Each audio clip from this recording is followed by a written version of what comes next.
Here's hoping they ruin his appetite. In fact, everyone's appetite. Here's hoping they get brutally blunt with the president. Here's hoping they give him some food for thought and let him know if he keeps doing what he's doing, they'll all be politically puking next year.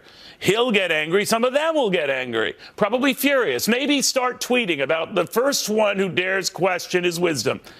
Like he did today when he tweeted, and I quote, "The fake mainstream media is working so hard trying to get me not to use social media. They hate that I can get the honest and unfiltered message out." Mr. President, it's not the fake news media that's your problem. It's you. It's not just your tweeting, it's your scapegoating. It's your refusal to see that sometimes you're the one who's feeding your own beast and acting beastly with your own guys. Those are your guys, Mr. President. They're on your team, Mr. President. And right about now, they seem shell-shocked and dejected, though looking at their deer in the headlight eyes, I bet they're too afraid to tell you. Now, they're not perfect, but they do have your back. As no less than the Wall Street Journal muses today, do you have theirs? Mr. President, they didn't tweet disparaging comments about a London mayor in the middle of a murder spree. You did. They didn't create that needless distraction. You did.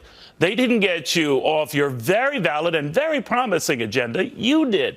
They didn't turn on a travel ban that you signed. You did. You're right to say a lot of people are out to get you, Mr. President. They are. But as the Journal pointed out, the buck stops with you, Mr. President, and risks ruining the very promising economic agenda that has buoyed spirits and the markets because of you, Mr. President. That's good.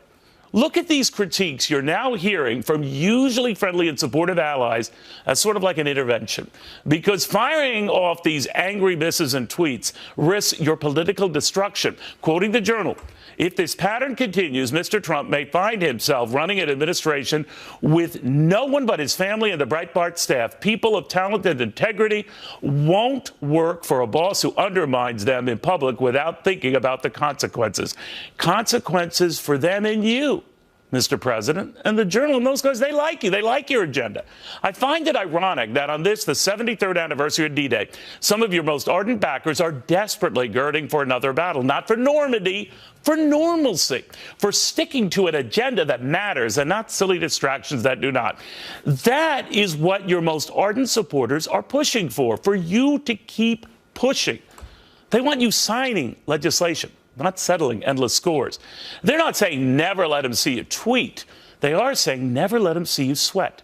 Remember, no one ever said that Harry Truman didn't have a temper or that Ronald Reagan a long memory. They just preferred giving their critics hell than telling them to go to hell.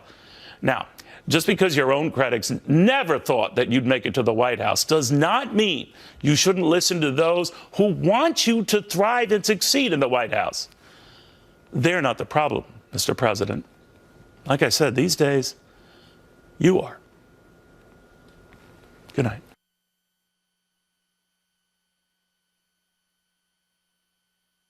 Hello, everyone. I'm Eric Bolling, along with Kat Timpf and Ebony